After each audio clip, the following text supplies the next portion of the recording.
नमस्कार दोस्तों, education brand YouTube channel में आप सभी का स्वागत है। आज कक्षा 10 का प्रश्नावली 3.2 के पहले क्वेश्चन के हमने सभी सवाल कर लिए थे। इसके बाद क्वेश्चन नंबर दूसरा है, तो प्रश्नावली 3.2 कक्षा 10 की गणित का क्वेश्चन नंबर दूसरा। तो आप इस क्वेश्चन को ही ध्यान से देखें। क्वेश्चन दिया है 2x + 3y बराबर 11 और 2x - 4y बराबर -24 को हल कीजिए और इसमें m का वह मान ज्ञात कीजिए जिसके लिए y बराबर mx + 3 हो। कहने का मतलब ये है कि आपको इन दोनों समीकरणों को हल करना है, जो कि हम प्रतिस्थापन विधि से हल कर रहे थे। तो प्रतिस्थापन विधि से इन दोनों समीकरणों को हल करना है और हल करने के बाद जो x और y के मान आएंगे, उन मानों को आपको इस समीकरण में रखना है। तो x और y की जगह आप कुछ मान रखेंगे, तो मान रखने के बाद जो m का मान आएगा तो वो हमको m का मान ही बताना है। तो आइए हम इसको स्टार्ट करते हैं, तो इसको सॉल्व करते हैं। देखें तो आपके पास दो समीकरण हैं। एक है आपका 2x + 3y बराबर 11, समीकरण 1। ठीक, इसके बाद दूसरा समीकरण दिया आपको 2x - 4y बराबर -24, समीकरण 2। प्रतिस्थापन विधि से इन दोनों समीकरणों को हल करना। तो प्रतिस्थापन विधि से हल कैसे करते हैं? तो सबसे पहले हम समीकरण 1 से x का मान निकालते हैं। x या y का किसी का भी निकाल सकते हैं, लेकिन सामान्यतः हम x का ही निकाल रहे हैं, तो हम x का ही निकालते हैं। तो आपको यहाँ लिखना पड़ेगा कि समीकरण 1 से, है ना, इतना ही लिखना काफ़ी। तो समीकरण 1 से हम x का मान निकालेंगे। समीकरण 1 क्या है? 2x + 3y बराबर आपका 11 है, समीकरण 1। ये वाला समीकरण 1, 2x + 3y बराबर 11। तो इससे आपको x का मान निकालना है। तो x का मान कैसे निकालेंगे? तो इस तरफ हम x का मान निकालना है, तो इस तरफ हम x को अकेला छोड़ देंगे। तो 2x तो इस तरफ है ही पहले ही से, ये 3y उस तरफ चला जाएगा। तो 11 - 3y, ये आपका 2x का मान आ गया। अब आपको मान निकालना है x का। तो x का मान निकालने की, ये 2 आपका यहाँ पर इंटू में है, गुणा में है, तो इस तरफ जाएगा तो वो भाग में हो जाएगा। तो यहाँ से आप x का मान निकालेंगे, तो x बराबर आपकी वैल्यू आ जाएगी, x बराबर 11 - 3y/2। तो ये आपका x का मान आ गया। इसको ही हम समीकरण 3 बोल देते हैं, है ना। इसको क्या बोल देते हैं? समीकरण 3। अब x का जो मान आया है, आपको दिख रहा है कि x का मान निकल गया। अब इस x का मान, हमारा जो x का मान आया 11 - 3y/2, ये x का मान हमने समीकरण 1 से x का मान निकाला। अब ये मान हम समीकरण 2 में रख देंगे। तो आप यहाँ लिख दीजिए समीकरण 2 से, क्या? समीकरण 2 से। तो समीकरण 2 में ये x का मान आपको रखना है। समीकरण 2 क्या है? 2x - 4y। तो 2x की जगह ये पूरा मान रखना है, तो x की जगह हम पूरा मान रखेंगे 11 - 3y/2। तो ये 2x हो गया। 2x की जगह मान रख दिया, -4y है तो -4y लिख दीजिए, और बराबर में आपका -24 है। ठीक, तो इस प्रकार आपकी इक्वेशन बन जाएगी। अब इस इक्वेशन को आप ध्यान से देखें, समीकरण को आप ध्यान से देखें, तो ये समीकरण एक चर में बन चुका है, y चर में, है ना। केवल y ही है, x तो है ही नहीं। x की जगह तो हमने y के रूप में मान रख दिया। तो अब इससे हम y का मान निकाल सकते हैं। तो आप कैसे निकालेंगे? यहाँ पर देखें तो ये गुणा में है और ये भाग में है, तो गुणा और भाग वाला ये आपस में कट जाएगा। तो आपका मान क्या आएगा? देखो ध्यान से, 11 - 3y इधर बचा, और -4y ये है, -4y ये, और बराबर में आपका -24। ठीक, अब इसको और आगे हल करेंगे तो y वालों से y वाले घटते या जुड़ते हैं, और बिना y वालों से बिना y वाले घटते या जुड़ते हैं। तो यहाँ पर 3 और 4 है, 3y और 4y दोनों माइनस के हैं, तो क्या हो जाएंगे? तो ये आपका 11 तो पहले ही से 3 और 4 दोनों माइनस के हैं, तो माइनस में जुड़ जाते हैं, तो ये हो जाएंगे 7y, और बराबर ये आपका -24 चल रहा है। अब आपको y का मान निकालना है। तो यहाँ पर ये 7y माइनस का है, तो इसको उस तरफ पहुँचा दीजिए और 24 को इस तरफ ले आइए। तो आपका किस रूप में समीकरण आएगा? 11 ये 24 इस तरफ आ जाएगा, 24 प्लस का, और ये 7 उस तरफ चला जाएगा, तो 7y आपका हो गया। तो 11 और 24 आपका हो जाएगा 35 हो जाएगा। क्या हो जाएगा? 35। तो यहाँ पर आप देखें तो ये 7y को हम इस तरफ लिख दे रहे हैं, 7y बराबर आपका कितना आ गया? 35। अब यहाँ से y की वैल्यू निकालेंगे, तो y 35 के बटे में आपका 7 चला जाएगा, तो 35/7 हो जाएगा, है ना। ये गुणा में ये बटे में चला गया, 7 से ये कट जाएगा, 7 बना 35। तो आपकी y की वैल्यू क्या आ गई? 5 आ गई। यहाँ पर y की वैल्यू क्या आ गई? 5। तो इस प्रकार हमने y की वैल्यू निकाल ली। ठीक है, तो ये y की वैल्यू 5 आ गई। अब इस y की वैल्यू को आप समीकरण 1 में रख दीजिए, समीकरण 2 में रख दीजिए या समीकरण 3 में रख दीजिए, आपकी x की वैल्यू निकल आएगी। तो यहाँ पर ध्यान दें, अब यहाँ पर हम इसको कहाँ रख देते हैं, तो सामान्यतः हम इसको समीकरण 3 में रखते हैं। तो हम यहाँ लिख देंगे समीकरण 3 से, क्या लिखेंगे, समीकरण 3 से हम y की वैल्यू इसमें रख देंगे। समीकरण 3 क्या है, तो समीकरण 3 है आपका ये x बराबर 11 माइनस 3y, x बराबर 11 माइनस 3y, लेकिन y की जगह हमें आपको 5 रखना है यहाँ पर, तो हमने y की जगह 5 रख दिया, 3y बटे 2, है ना। अब इसको हल कर लीजिए, तो x बराबर आपका आ जाएगा 11, 3 5 15 बटे 2, 11 में से 15 जाएगा, 4 बचेंगे और माइनस के 4 बचेंगे क्योंकि 15 यहाँ पर बड़ा है। तो यहाँ पर x बराबर आपका आ जाएगा माइनस का 4 और बटे में तो 2 है ही, तो x बराबर ये 2 से 2 बार कट जाएगा, माइनस का चिन्ह है, तो x बराबर आपका क्या आ जाएगा, माइनस का 2। ठीक, तो ये x और y की वैल्यू आ चुकी है ना। अब हमको क्या करना है, x और y की वैल्यू निकालने के बाद प्रश्न में ये कहा है कि आप y बराबर mx प्लस c से m का मान निकालिए x और y की वैल्यू रख के। तो अब हम यहाँ पर लिख देंगे अब y बराबर mx प्लस 3, mx प्लस 3 है, तो इसमें आपको क्या करना है, यहाँ लिख दे रहे हैं कोष्टक में x y के मान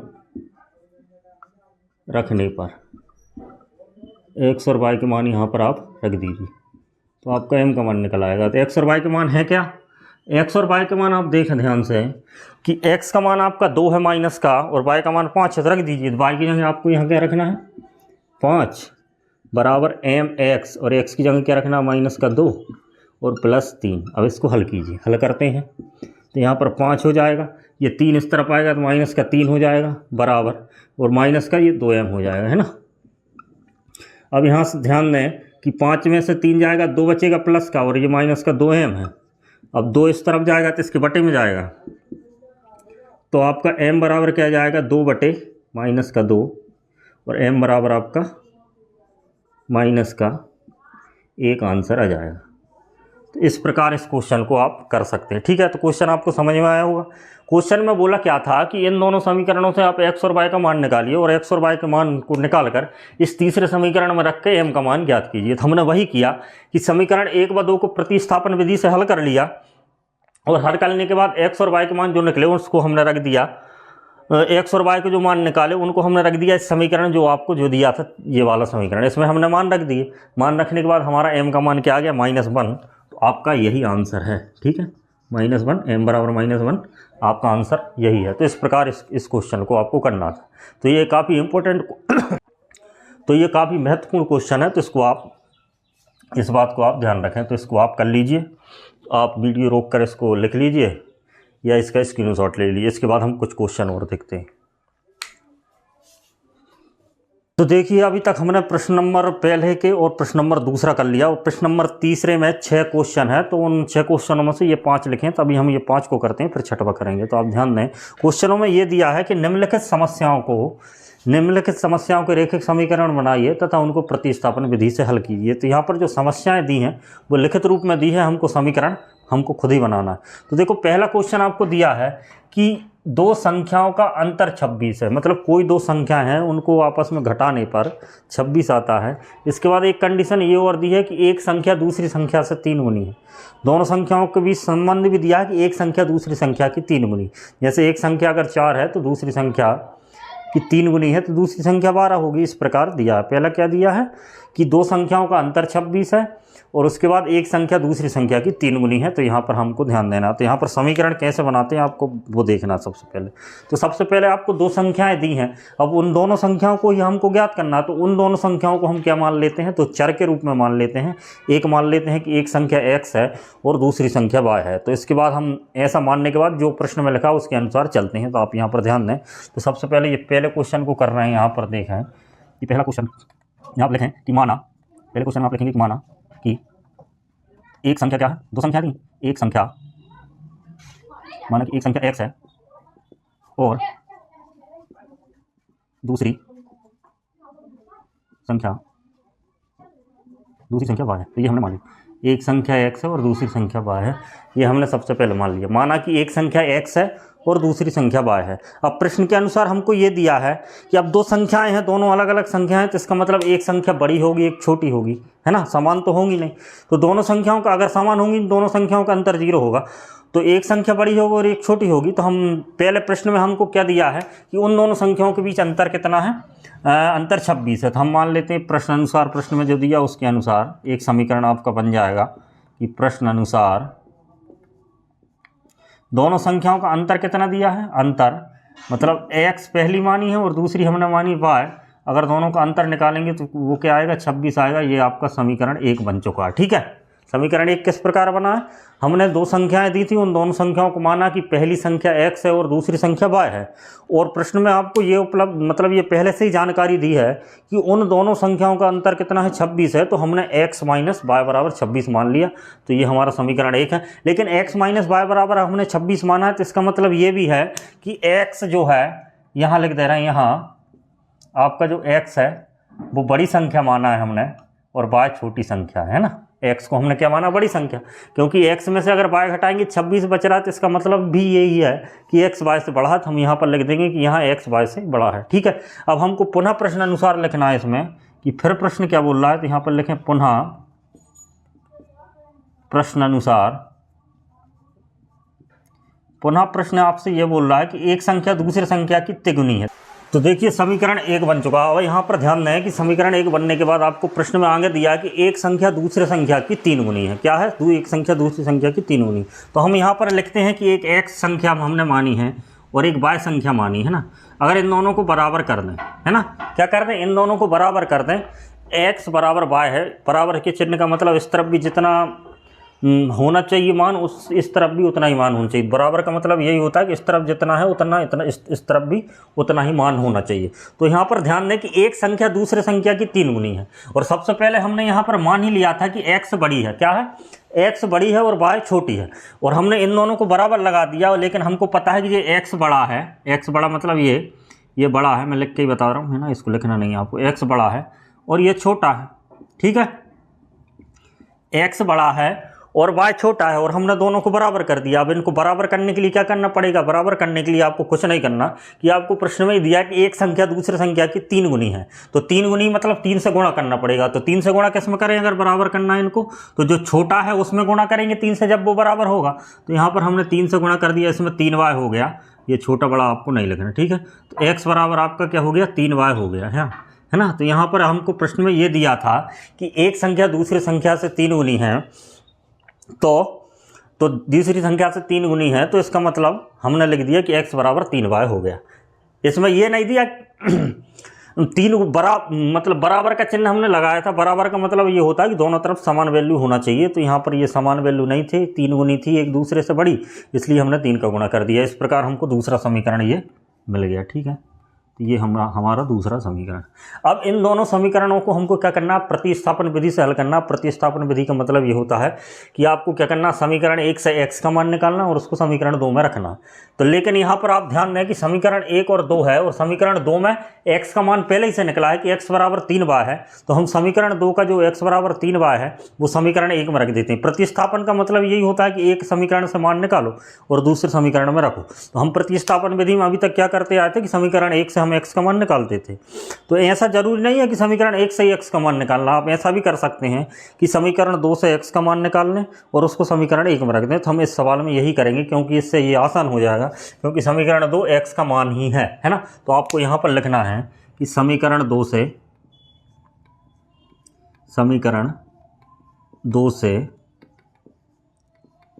x का मान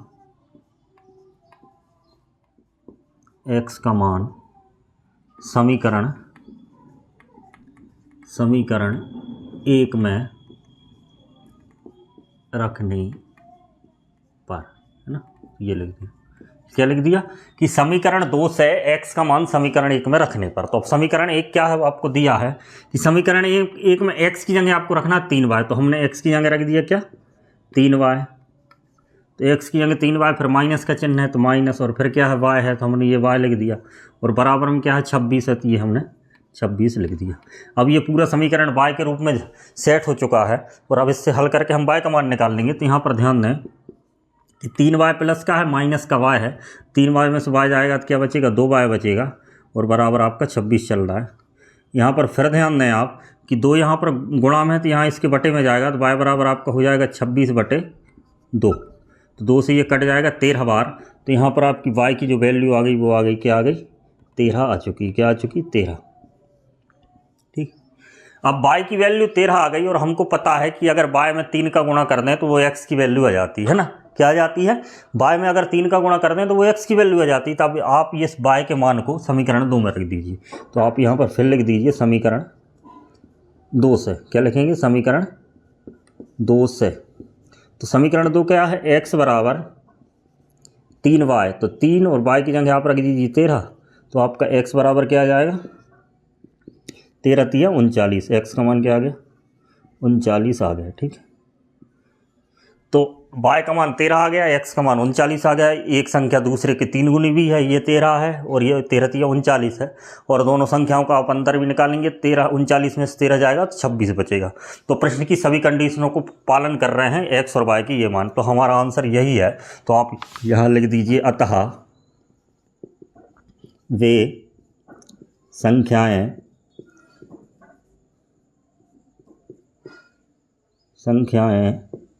13 व 39 हैं। ये आपका आंसर है। तो इस प्रकार इस क्वेश्चन को करना है। तो ये हमारा तीसरे प्रश्न का पहला क्वेश्चन है। क्वेश्चन में आपको करना क्या था कि दी गई समस्या के रेखिक समीकरण बनाना था। हमने दी गई समस्याओं के रेखिक समीकरण बना ली। रेखिक समीकरण बनाने के बाद उन रेखिक समीकरणों को प्रतिस्थापन विधि से हल करना था। तो हमने प्रतिस्थापन विधि से हल कर दिया तो हमारा मान आ गया 13 और 39। तो इस प्रकार इन क्वेश्चनों को करेंगे। तो आप इस क्वेश्चन का स्क्रीनशॉट ले लीजिए। इसके बाद हम अगला क्वेश्चन देखते हैं। तो आइए दूसरे नंबर का क्वेश्चन है। दूसरे नंबर, पहला नंबर क्वेश्चन हो गया, हमने हटा दिया। दूसरे नंबर का क्वेश्चन दिया है कि 2 संपूरक कोणों में से बड़ा कोण छोटे कोण से 18 अधिक है। अब यहाँ पर ये दिया कि 2 संपूरक कोण हैं, उनमें से जो बड़ा कोण है वो छोटे कोण से 18 अधिक है। तो उन संपूरक कोणों को ज्ञात कीजिए।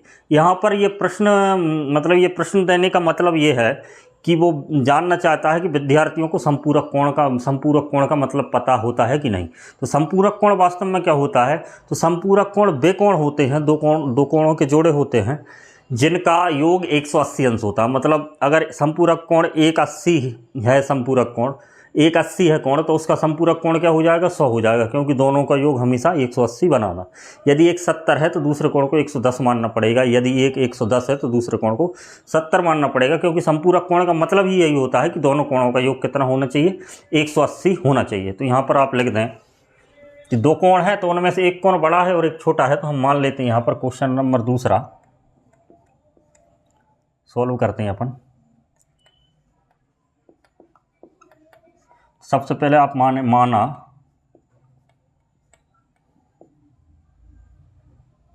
संपूरक कोण,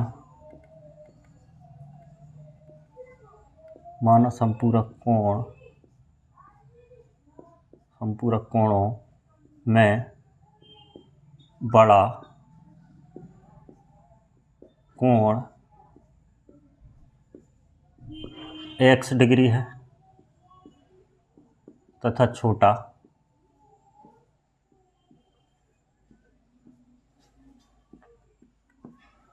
y डिग्री है। तो ये हमने सबसे पहले मान लिया। ठीक है, हमने 2 कोण मान लिए। माना संपूरक कोण में बड़ा कोण x डिग्री है और छोटा कोण क्या है, y डिग्री है। तो ये आप समझ गए। अब प्रश्न के अनुसार हमको दिया है कि वो दोनों कोण संपूरक हैं। तो यहाँ पर लिख दीजिए क्योंकि दोनों कोण क्या है, संपूरक हैं। ठीक है, क्योंकि दोनों कोण संपूरक हैं तो इसलिए करके आप यह लिख दीजिए, इसलिए x प्लस y बराबर क्या होगा, 180 अंश होगा। ये समीकरण 1 हो जाएगा आपका। क्योंकि दोनों कोण संपूरक हैं तो उनका योग कितना होगा, 180 अंश होगा। ये फिक्स है। संपूरक कोण की परिभाषा ये होती है कि वे 2 कोणों के जोड़े जिनका योग 180 अंश होता है उनको संपूरक कोण कहते हैं। तो इस प्रकार हमने पहला समीकरण तैयार कर लिया। इसके बाद हम यहाँ लिखें प्रश्न अनुसार। आप देखें कि प्रश्नानुसार आपको एक कोण दूसरे कोण से बड़ा है ना, प्रश्नानुसार। तो यहाँ पर आप ध्यान दें कि यहाँ हमने क्या माना है कि एक्स वाई से बड़ा है ना, एक्स बड़ा कोण है और वाई छोटा कोण है ना, ये हमने माना पहले से। तो प्रश्नानुसार हमने मान लिया ये कि एक बड़ा कोण है और एक छोटा कोण है। अगर एक्स बड़ा कोण है तो प्रश्न में आपको दिया है कि एक कोण दूसरे कोण से 18 अधिक है, तो इसका मतलब एक्स अगर बड़ा है और दूसरा वाई है तो उन दोनों का अंतर कितना है, 18 है। अधिक का मतलब यही होता है समीकरण 2, है ना, समीकरण 2 आपका ये हो गया।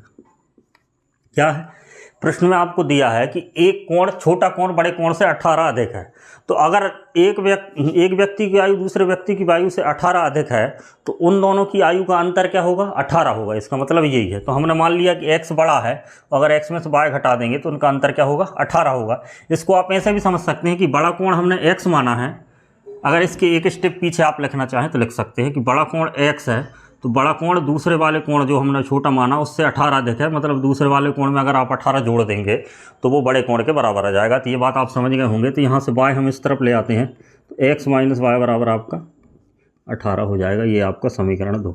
तो इस प्रकार भी आप इसको समझ सकते हैं, क्योंकि दोनों कोणों का अंतर भी 18 है और एक कोण दूसरे कोण से 18 अधिक है। तो इस प्रकार हमको 2 समीकरण मिले, एक है समीकरण 1 और समीकरण 2। तो आप समीकरण 1 व 2 को प्रतिस्थापन विधि से हल कर लेते हैं। पहले हम समीकरण 1 लिखते हैं कि समीकरण 1 से x का मान निकालेंगे। क्या करेंगे, समीकरण 1 से, है ना। तो समीकरण 1 से x का मान निकालेंगे। समीकरण 1 क्या दिया, x प्लस वाई बराबर 180, है ना। तो आप इससे x का मान निकालेंगे तो x बराबर आपका आएगा 180 माइनस वाई आएगा। इसको समीकरण 3 मान लो आप, ये आपका समीकरण 3 है। x बराबर 180 माइनस वाई आ गया। अब समीकरण 3 से जो x का मान आया उसको आप समीकरण 2 में रख दीजिए। तो यहाँ पर लिखिए समीकरण 2 से, क्या लिखेंगे, समीकरण 2 से। तो समीकरण 2 क्या है, समीकरण 2 है x माइनस वाई बराबर 18। तो x की जगह तो आपको ये मान रखना, तो रख दिया। तो x की जगह रख दिया 180 माइनस वाई, तो ये तो हो गया आपका x, और उसके बाद माइनस का चिन्ह लगा कर आपने लिख दिया y, और दोनों का अंतर कितना, 18। ठीक। तो इस प्रकार जो हमको जो समीकरण मिला है, तो ये समीकरण, ये वाला समीकरण मिला, ये y के रूप में मिल गया। इसको हल करके y का मान निकल जाएगा। कैसे निकलेगा, आप ध्यान दें कि यहाँ पर ये 180 है और ये आपका हो जाएगा 2y, y और y दोनों माइनस के 2y और बराबर 18। तो यहाँ से हमको y का मान निकालना है, तो y को उस तरफ पहुँचाओ, 18 को इस तरफ लाओ। तो ये आपका हो जाए 180 माइनस 18 बराबर 2y। ठीक। अब 18 इसमें से घटा देंगे तो 180 में से 18 घटेगा तो कितना बचेगा, 20 घटा दो इसमें से तो 160, और 2 जोड़ दो तो 162। तो ये घटा वाला आपका 162 आएगा। तो 162 बराबर आपका 2y हो जाएगा। और यहाँ से अगर आप y की वैल्यू निकालेंगे तो y को हम इस तरफ लिख देते हैं और 162 में आप 2 का भाग दे दीजिए, तो आपकी y की वैल्यू आ जाएगी, यहाँ से ये कट जाएगा, यहाँ लिख दे रहा हूँ मैं, है ना। तो y की वैल्यू आपकी 162/2 है, तो y बराबर आपका कितना आ गया, 81। ठीक। तो y की वैल्यू 81 डिग्री, मतलब एक कोण हमारा 81 है। इसके बाद जो y का मान हमने निकाला है उसको समीकरण 3 में रख दीजिए, है ना। तो हमारा x का मान निकल आएगा समीकरण 3 से, समीकरण 3 से। समीकरण 3 क्या है, x बराबर, ये आपका समीकरण 3 है, x बराबर 180 माइनस वाई। तो 180 और माइनस वाई की जगह आप लिख दीजिए 81, क्योंकि y का मान 81 है। तो x बराबर 81 इसमें से घटेंगे तो इसका मान क्या आएगा, 99 डिग्री। तो इस प्रकार x और y की वैल्यू आपकी आ चुकी है। तो यहाँ पर आप लिख दीजिए अतः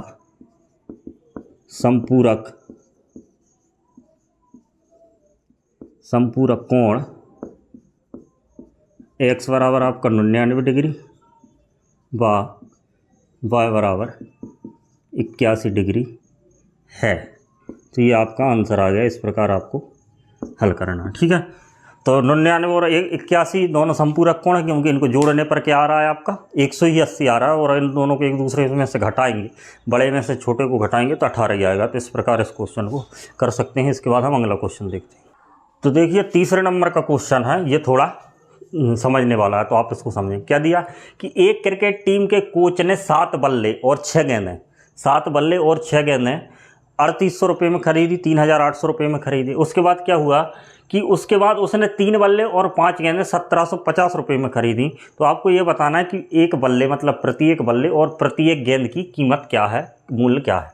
तो यहाँ पर ध्यान दें कि यहाँ पर बल्ले और गेंद की कीमत पूछी है, एक बल्ले और एक गेंद की कीमत आपसे पूछी है। तो आप यहाँ पर ऐसे मान लें कि माना एक बल्ले की कीमत x रुपये है और एक गेंद की कीमत y रुपये है। तो ऐसा हम मान लेते हैं, क्योंकि मानते इसलिए क्योंकि समीकरण बनाना है हमको, तो x और y मानेंगे। तो क्वेश्चन नंबर तीसरा आप यहाँ पर ध्यान दें, क्वेश्चन नंबर तीसरा, तो माना एक बल्ले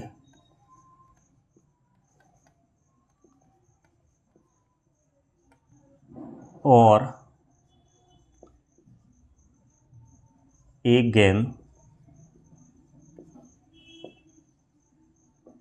का मूल्य क्रमशः क्या है, x रुपये y रुपये है। तो ये हमने सबसे पहले मान लिया कि एक बल्ले और एक गेंद का मूल्य क्रमशः का मतलब पहले हमने बल्ला लिखा है तो एक बल्ले का मूल्य x रुपये और एक गेंद का मूल्य y रुपये है। अब इसको प्रश्न में जो लिखा है वैसा वैसा करते जाओ और आपका सवाल हल हो जाएगा। प्रश्न में क्या लिखा है यहाँ से देखें कि प्रश्न अनुसार आप देखें, प्रश्न में आपका क्या लिखा, प्रश्न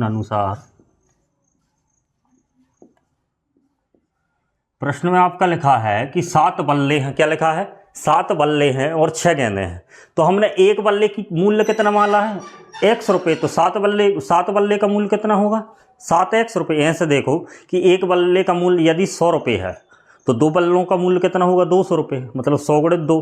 3 बल्लों का मूल्य कितना होगा, 300 रुपये, 3 गुणित 100। तो इसी प्रकार हमने एक बल्ले का मूल्य कितना माना, x रुपये माना है, तो 7 बल्लों का मूल्य कितना होगा, 7x होगा, है ना। तो 7x होगा, तो 7 बल्लों का मूल्य कितना हो गया, 7x हो गया आपका, प्लस 6 गेंदें हैं। उसके बाद कितनी गेंदें हैं, 6। तो एक गेंद का मूल्य हमने y रुपये माना, 6 गेंदों का 6y हो जाएगा, ठीक। तो उस प्रकार प्रश्न में क्या लिखा है कि 7 बल्ले और 6 गेंदें मिलकर खरीदी उसने 3800 रुपये में। तो एक बल्ले का मूल्य x रुपये, तो 7 बल्लों का मूल्य 7x रुपये, एक गेंद का मूल्य y रुपये, तो 6 गेंदों का मूल्य छः y रुपये। तो टोटल मूल्य कितना हो गया, प्रश्न में आपको दिया 3800 रुपये। इससे हमने समीकरण 1 तैयार कर लिया, ठीक। तो अब इसके बाद पुनः प्रश्न अनुसार आप यहाँ लिख दीजिए, पुनः प्रश्न अनुसार आपको दिया है, पुनः प्रश्न अनुसार उसने बाद में क्या किया कि 3 बल्ले और 5 गेंदें खरीदी। तो एक बल्ले का मूल्य x रुपये, 3 बल्लों का मूल्य 3x और 5 गेंदें खरीदी तो एक गेंद का मूल्य y रुपये, तो 5 गेंदों का मूल्य 5y रुपये, और टोटल उसने 1750 रुपये में ये दूसरी बार खरीदी की, ठीक है। तो इस प्रकार हमारे 2 समीकरण बन गए। प्रश्न में हमको दिया था कि 7 बल्ले और 6 गेंदों का मूल्य 38 रुपये है, बाद में 3 बल्ले और 5 गेंदों का मूल्य 1750 रुपये। तो आपको एक बल्ले और एक गेंद की कीमत बतानी थी, तो हमने एक बल्ले की कीमत x रुपये मान ली और एक गेंद की कीमत y रुपये मान ली। फिर हमने प्रश्न के अनुसार समीकरण तैयार कर लिया। अब समीकरण 1 व 2 को आपको प्रतिस्थापन विधि से हल करना है, और प्रतिस्थापन विधि से हल करने का मतलब ये है कि आप समीकरण 1 से x का मान निकालिए और उसको समीकरण 2 में रखिए। तो यहाँ पर ध्यान दें कि आप लिख दीजिए समीकरण 1 से, समीकरण 1 से, है ना। तो समीकरण 1 से आप ध्यान दें कि समीकरण 1 आपको क्या दिया, 7x प्लस 6y बराबर 3800, है ना। ये समीकरण 1 दिया। इससे आपको x का मान निकालना है, तो ये x इसी तरफ रहने दो, तो 7x तो आपका इसी तरफ बराबर 3800 तो है ही, 3800। ये 6y उस तरफ चला गया तो माइनस का 6y हो गया, ठीक है। अब यहाँ से x की वैल्यू चाहिए हमको, तो x बराबर क्या हो जाएगा, तो x बराबर 3800 है और माइनस 6y और बटे में आपका आ जाएगा ये 7। तो ये x की वैल्यू आ गई, उससे इसको समीकरण 3 दे दो। तो समीकरण 1 से हमने x की वैल्यू निकाल ली, x की वैल्यू निकालने के बाद उसको समीकरण 3 नाम दे दिया। अब इससे x के मान को आपको समीकरण 2 में रखना है, तो हाँ यहाँ पर आप लिख दीजिए समीकरण 2 से, समीकरण 2 से। समीकरण 2 क्या बोल रहा है, समीकरण 2 आपको दिया 3x प्लस 5y, तो 3 आप लिखना 3x और x की जगह तो आपको मान रखना है, x की जगह क्या रखना, 3800 माइनस 6y बटे 7 प्लस 5y है, तो प्लस 5y और बराबर में आपका दिया 1700। ₹50 है ना। तो ये आपका जो समीकरण बनकर तैयार हुआ ये पूरा बाय में हो गया है। अब इसको हल करते हैं, ठीक है। तो हल करने के लिए आपको क्या करना पड़ेगा, 3 का अंदर गुणा करना पड़ेगा और फिर एलसीएम 7 लेना पड़ेगा। तो हम यहाँ पर कर रहे हैं, तो 3 का इधर गुणा करेंगे तो ये 3 का 38 में गुणा होगा तो 114 आएगा। क्या आएगा, आप गुणा करके लिख लीजिएगा, क्या आएगा 114 और 100, ठीक है। इसके बाद 3 का 6 में गुणा होगा तो क्या आएगा 18y और बटे में 7। तो ये हमारा कोष्टक अलग हो गया। क्या लिखा, 3 का हमने 38 में गुणा किया तो ये आया, 3 का हमने 6 में गुणा किया तो ये आया, और ये माइनस का चिन्ह है। और बराबर में आपका क्या चल रहा है, प्लस का 5y और बटे में हम इसके 1 मान लेते हैं और बराबर में आपका 1750 है, ठीक। इस प्रकार हमने इस सवाल को सेट कर लिया। अब यहाँ पर इसके बटे में 7 है और इसके बटे में क्या है 1 है, तो इन दोनों का एलसीएम कितना आएगा, तो इन दोनों का एलसीएम क्या आएगा 7 आएगा।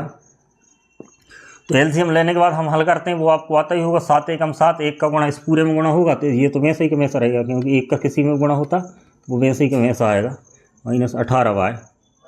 फिर उसके बाद ये प्लस का चिन्ह आएगा। अब 1 का 7 में अपन भाग देंगे, 7 बार जाएगा तो 7 का गुणा इसमें 5y में गुणा होगा 35y हो जाएगा, 7 का ना 35y, और इधर आपका क्या हो रहा 1750 चल रहा है बराबर में, ठीक है। तो ये हो गया। अब इसके बाद क्या होगा कि इस 7 का गुणा तो इधर हो जाएगा, तो 7 का हम इधर गुणा कर देते हैं और इनको जोड़ते घटाते हैं क्या बचता देखते हैं। तो ये हो गया आपका 11400 माइनस 18y ने इसको घटा देते हैं। ये माइनस का 18, ये प्लस का 35 है, तो यहाँ पर प्लस का 35 बड़ा है और एक माइनस का और एक प्लस का, तो यहाँ पर घटाना होगा। तो यहाँ पर प्लस का 17y बचेगा। क्या बचेगा 17y, और बराबर में आपका क्या आ जाएगा, बराबर में आ जाएगा 1750 तो है ही, और ये 7 का यहाँ पर क्रॉस मल्टीपल हो जाएगा तो ये 7 आ जाएगा, ठीक। अब इसके बाद हम यहाँ पर देखते हैं,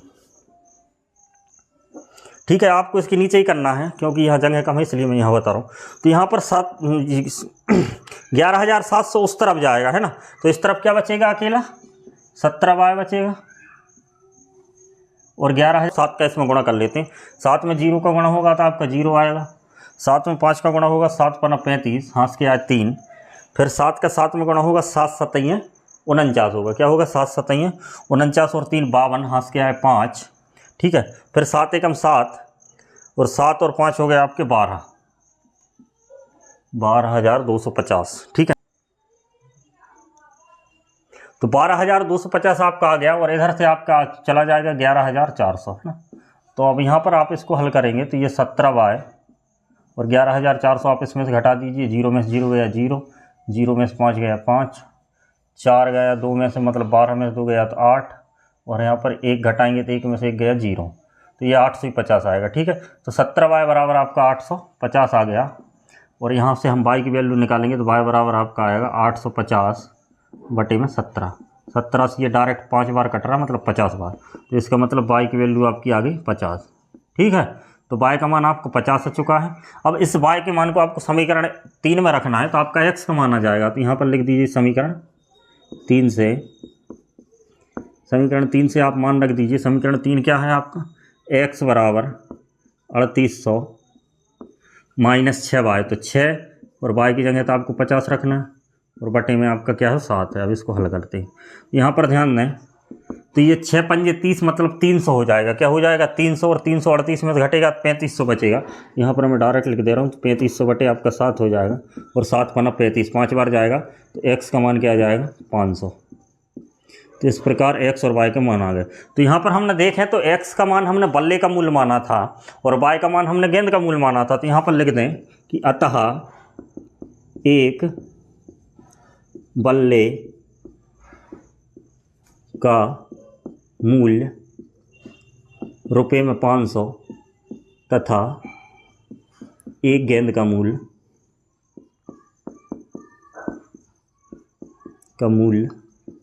क्या माना था, बाय माना था, तो रुपये में 50, एक गेंद का मूल्य 50 है, ठीक। तो इस प्रकार इसका आपका आंसर आ चुका है। तो इसी प्रकार इन क्वेश्चनों को आपको करना है। इसके बाद हम अगला क्वेश्चन देखते हैं।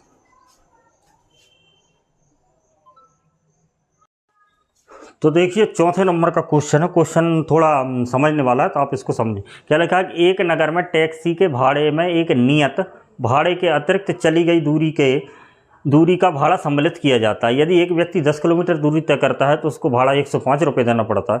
यदि वह व्यक्ति 15 किलोमीटर दूरी तय करता है तो उसको 155 रुपये भाड़ा देना पड़ता है। तो आपको क्या बताना है कि नियत भाड़ा तथा प्रति किलोमीटर भाड़ा क्या है। इसके अलावा आपको ये भी बताना है कि एक व्यक्ति यदि 25 किलोमीटर की यात्रा करता है तो उसको कुल कितना भाड़ा देना पड़ेगा। तो यहाँ पर ध्यान दें कि नियत भाड़े का यहाँ पर मतलब क्या है। जैसे मैं आपको उदाहरण द्वारा बताऊँ कि नियत भाड़ा मान लो 10 रुपये है। कितना है नियत भाड़ा? 10 रुपये है और 1 किलोमीटर के वो 5 रुपये, उदाहरण के लिए बता रहा हूँ, 1 किलोमीटर के वो टैक्सी वाला 5 रुपये लेता है। जैसे एक व्यक्ति अगर 10 किलोमीटर गया है तो उसको कुल कितने रुपए देना पड़ेगा।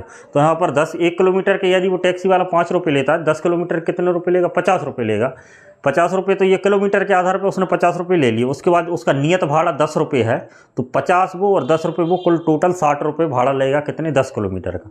इसी आधार पर अगर हम एक और उदाहरण देखें, यदि 1 किलोमीटर पर 50 रुपये वो भाड़ा लेता है और 10 रुपये नियत भाड़ा लेता है, तो यदि एक व्यक्ति 15 किलोमीटर जाता है तो 5 रुपये के हिसाब से 15 किलोमीटर के उसको 75 रुपये देना चाहिए। तो 75 रुपये तो वो देगा, लेकिन उसके साथ साथ 10 रुपये और भाड़ा देगा, तो टोटल 85 रुपये देगा। तो यही है नियत भाड़ा। तो आप यहाँ पर ध्यान दें। तो हमने माना क्या कि माना प्रति किलोमीटर का भाड़ा 100 रुपये है, मतलब 1 किलोमीटर के वो 100 रुपये लेता है, तथा नियत भाड़ा कितना है? 12 रुपये है। ठीक है, अब हम प्रश्न के आधार पर चलते हैं। यहाँ पर ध्यान दें कि प्रश्न अनुसार आपसे क्या बोल रहा है कि प्रश्न अनुसार पहले वो एक व्यक्ति 10 किलोमीटर जाता है और 105 रुपये देता है। ये आपको प्रश्न में दिया। यदि वो 10 किलोमीटर जाएगा तो 1 किलोमीटर का 100 रुपये देगा, तो 10 किलोमीटर के वो 10 100 रुपये देना चाहिए उसको। तो 10 100 रुपये देगा, उसके साथ साथ वो नियत भाड़ा भी देगा, मतलब प्लस 12 रुपये और देगा। तो टोटल उसने 105 रुपये दिए। ये आपका समीकरण 1 बनकर तैयार हो गया। इसके बाद हमको पुनः प्रश्न अनुसार उन्होंने दिया है कि वो 15 किलोमीटर जाता है। कितने किलोमीटर जाता है? पुनः प्रश्न अनुसार हम देखें कि यदि वो 15 किलोमीटर जाता है, मतलब 15x, और उसके साथ वो नियत भाड़ा तो उसको 12 रुपये देना ही पड़ेगा, लेकिन कुल कितने? 155 रुपये उसको देना पड़ेगा। तो ये आपका समीकरण 2 बनेगा। समीकरण 2, 15 किलोमीटर में आपको 155 रुपये देना पड़ेगा। तो ये समीकरण 1 व 2 को हम प्रतिस्थापन विधि से हल करेंगे। तो हम प्रतिस्थापन विधि से हल करते समय करते क्या थे कि समीकरण 1 से x का मान निकालते थे, उसको समीकरण 2 में रखते थे। लेकिन इसमें x का मान निकालना थोड़ा कठिन हो जाएगा। कठिन नहीं होगा, लेकिन y का मान निकालना बहुत आसान है इसमें। तो हम समीकरण 1 से y का ही मान निकालेंगे। तो यहाँ पर ध्यान दें कि समीकरण 1 से आप y का मान निकालो। तो 1 क्या दिया है आपको? 10x प्लस y बराबर 105 दिया है आपको, है ना। ये समीकरण 1। यहाँ से आपको काय का मान निकालना है? y का। तो आप यहाँ से y का मान निकालेंगे तो y बराबर 105। तो ये पहले ही से है, ये 10x उस तरफ चला जाएगा तो माइनस का 10x। ये आपका समीकरण 3 बनकर तैयार हो गया। अब इस y का मान को आपको समीकरण 2 में रखना है। तो यहाँ पर देखें कि समीकरण 2 से लिख देते हैं। क्या लिख देंगे? समीकरण 2 से। तो समीकरण 2 से आप लिखेंगे कि समीकरण 2 क्या है? 15x। समीकरण 2 आपका क्या है? 15x प्लस y, लेकिन y की जगह तो आपको क्या लिखना है? 105 माइनस 10x लिखना है। ये हमने y की जगह लिख दी। समीकरण 2 क्या है? 15x, तो 15x लिख दिया, प्लस y, तो y का हमने इस समीकरण 3 से मान रखा, और बराबर क्या है? 155। तो ये आपका 155 हो गया। ठीक है। अब यहाँ पर ध्यान दें, ये 15 है और ये 10 है, तो ये इसमें से घटेगा तो बचेगा कितना? 5 बचेगा। तो यहाँ पर ये बचा आपका 5x और बराबर ये आपका 155 है, और ये 105 को हम उस तरफ ले जाते हैं तो ये 105 हो जाएगा। यहाँ पर ध्यान दें, अब हम इसको हल करेंगे तो यहाँ पर 5x बराबर आपका आ जाएगा, ये इसमें से घटेगा 50। तो यहाँ से आपकी x की वैल्यू क्या आ जाएगी? 10। x की वैल्यू क्या आ गई? x की वैल्यू आपकी 10 आ चुकी है ना, क्योंकि 5 धाम के 10। तो ये एक स्टेप कम करिए, ये आप समझते होंगे ना, क्लास 10th में आप। तो x बराबर आपका 10 आ चुका है। अब इस x के मान को हम समीकरण 3 में रख देंगे तो y का डायरेक्ट मान निकल आएगा। तो यहाँ पर लिख दीजिए समीकरण 3 से। समीकरण 3 क्या है आपका? y बराबर 105 माइनस 10x, 10x, तो 10 और x की जगह आपको क्या रखना? 10। ठीक है।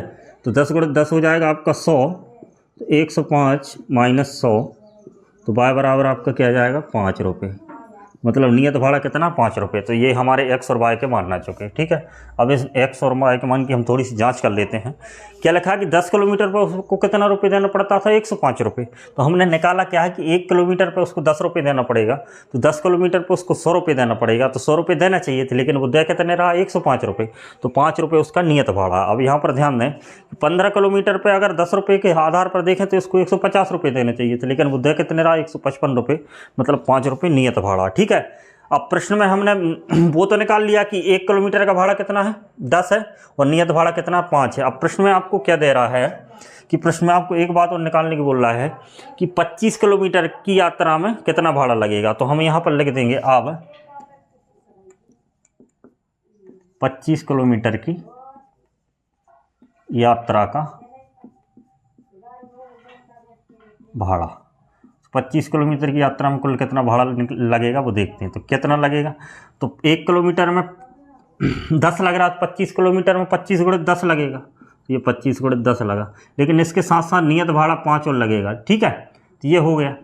तो आपका आंसर कितना आ जाएगा 250 प्लस 5, तो आपका आंसर आ जाएगा 255 रुपये। कितना आ जाएगा 255 रुपये लगेगा आपका 25 किलोमीटर का भाड़ा। ठीक है, तो यहाँ पर आप अतः करके लिख दीजिए, अतः प्रति किलोमीटर भाड़ा कितना है ₹10 बा, प्रति किलोमीटर भाड़ा ₹10 बा नियत भाड़ा कितना, नियत भाड़ा ₹5 है। ठीक है, और 25 किलोमीटर का भाड़ा हमने ये यहाँ पर निकाल ही दिया। ठीक है, ये आपका आंसर। इस प्रकार के सवाल को आपको इस तरीके से करना है। तो इसके बाद हम आखिरी सवाल और देखते हैं ना। तो देखिए ये 5वें नंबर का सवाल है, इसके बाद एक 6वें नंबर का सवाल है, लेकिन हम ये इस वीडियो का आखिरी सवाल है। इसके बाद इसका अगला सवाल अगली वीडियो में करेंगे। क्या दिया कि यदि किसी भिन्न के अंश और हर में, भिन्न मतलब अंश बटे हर, बटे के रूप में जो संख्या लिखी रहती है उनको भिन्न कह देते हैं समानता। तो यदि किसी भिन्न के अंश और हर में दोनों में 2 जोड़ दिया जाए, क्या जोड़ दिया जाए 2 जोड़ दिया जाए, तो 9/11 हो जाती है। 9/11 लिखा है, कोई 9 भिन्न क्या हो जाती है 9/11 हो जाती है। ये प्रश्न दिया है। अगला और आगे क्या दिया, यदि अंश और हर दोनों में 3 जोड़ दिया जाए तो भिन्न 5/6 हो जाती है। ठीक है, तो आपको ये बताना है कि भाई भिन्न क्या है। तो भिन्न में अंश और हर है, तो हम ऐसा करेंगे कि माना कि उस भिन्न जो भिन्न है, माना कि भिन्न का अंश और हर x और y है। ठीक है, तो माना कि भिन्न का हम क्या है, तो लिख देते क्वेश्चन नंबर भी लिखेंगे, माना कि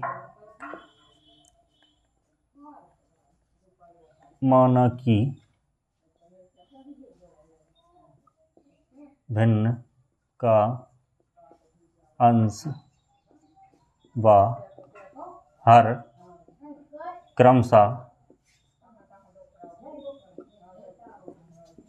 x व y है। ठीक, तो ये सबसे पहले हमने मान लिया कि माना कि भिन्न का अंश व हर क्रमशः x व y है। अब हम प्रश्न के आधार पर चलते हैं।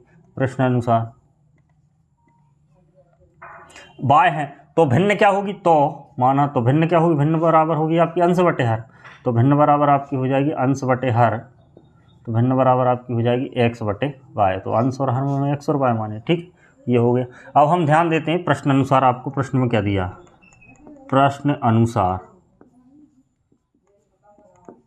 प्रश्न अनुसार पहले बोल रहा है कि यदि भिन्न के अंश और हर दोनों में 2 जोड़ दिया जाए, तो आपकी भिन्न ये है, तो भिन्न का अंश क्या है x है और हर क्या है y है। अगर अंश में भी 2 जोड़ दिया जाए और हर में भी 2 जोड़ दिया जाए, तो जो नई भिन्न बनेगी वो क्या बनेगी 9/11 बनेगी। ठीक है, क्या बनेगी 9/11 बनेगी, यदि अंश और हर दोनों में क्या जोड़ दिया जाए 2 जोड़ दिया जाए। अब इसको हल करके हम समीकरण 1 तैयार करेंगे। तो इसको हल करने का तरीका आपको पता है, तरीका गुणा करना पड़ेगा। तो इसका गुणा 9 में हो जाएगा, इसका 11 में हो जाएगा। तो क्या होगी इसकी अगली स्टेप, 11 गुणित x + 2 और यहाँ पर 9 गुणित y + 2।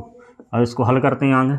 11 के अंदर गुणा होगा तो आपको 11x हो जाएगा, 11 दूनी 22 और इसका गुणा करेंगे तो 9y और 9 दूनी 18। ठीक है, अब x y वालों को एक तरफ कर लो, तो ये 11x है, 9y इस तरफ बोल ले आओ, तो ये आपका 11x हो जाएगा माइनस का 9y और इधर आपका हो जाएगा 18 और माइनस का 22। तो आपका पहला जो समीकरण बनकर तैयार हुआ वो 11x माइनस का 9y बराबर, इसमें घटेगा माइनस का 4 बचेगा, समीकरण 1। ठीक है, तो ये आपका समीकरण 1 बन गया। इसके बाद समीकरण 2 के लिए आपको पुनः प्रश्न अनुसार आपको जाना पड़ेगा कि पुनः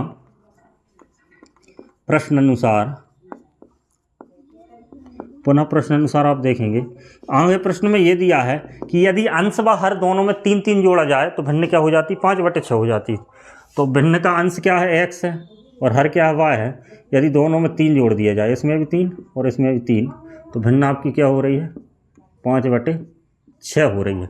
अब यहाँ भी आप त्रियक गुणा करेंगे, त्रियक गुणा करेंगे 6 का इसमें गुणा होगा 6x + 3 और इधर 5 का गुणा होगा 5y + 3। अब इनका गुणा कर लीजिए, तो गुणा करेंगे तो ये होगा 6x + 6 × 18 बराबर 5y + 5 × 15 और x और y बारों की एक तरफ कर लेते हैं, यहाँ पर ये चिन्ह लगाना ज़रूरी है ना।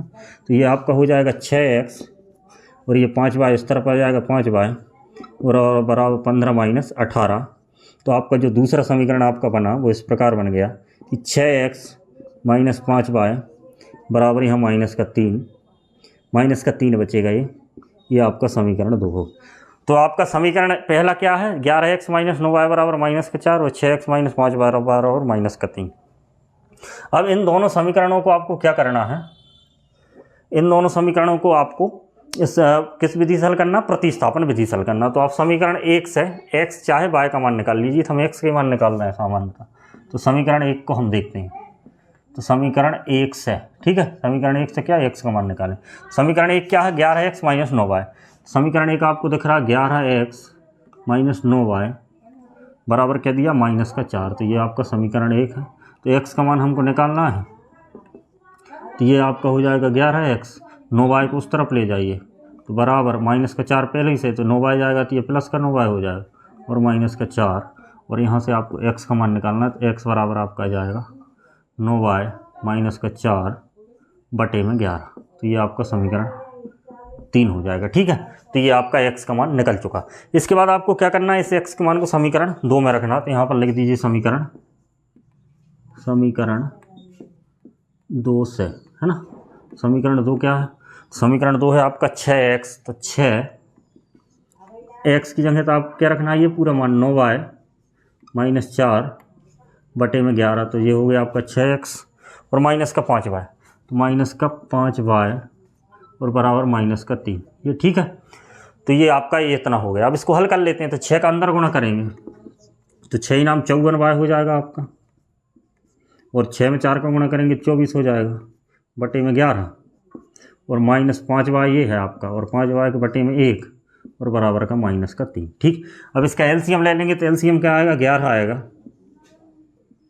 तो एलसीएम आपका 11 आया, तो 11 × 11 तो ये वैसे ही का वैसा आएगा 54y और -24। लेकिन यहाँ पर ये 11 बार जाएगा तो ये आपका 55y हो जाएगा। क्या हो जाएगा 55y बराबर -3।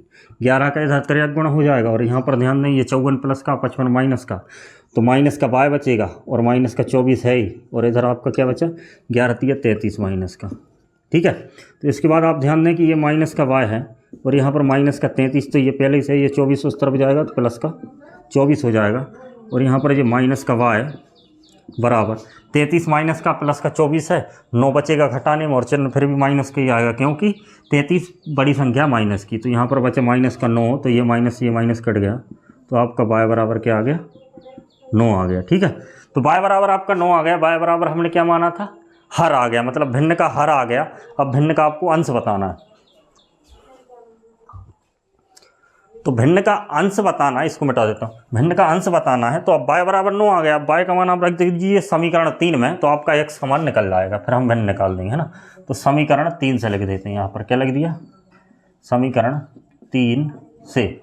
समीकरण 3 आपका है x - 9y। क्या है x - 9y, x बराबर 9y - 4, तो 9 और y की जगह तो आपको मान पता ही चल गया, y बराबर 9 है, तो 9y तो मतलब 9 × 9 -4 बटे 11। अब इसको हल कर लीजिए, तो आपका जाएगा x बराबर 9 × 9 81 - 4 बटे 11।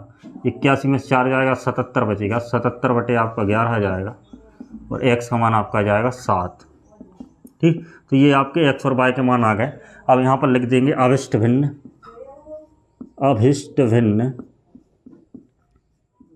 आपने मानी क्या थी x बटे y, जो कि आ कितनी गई, x की जगह आपका 7 आया और y की जगह आपका 9 आया। ये आंसर आ गया।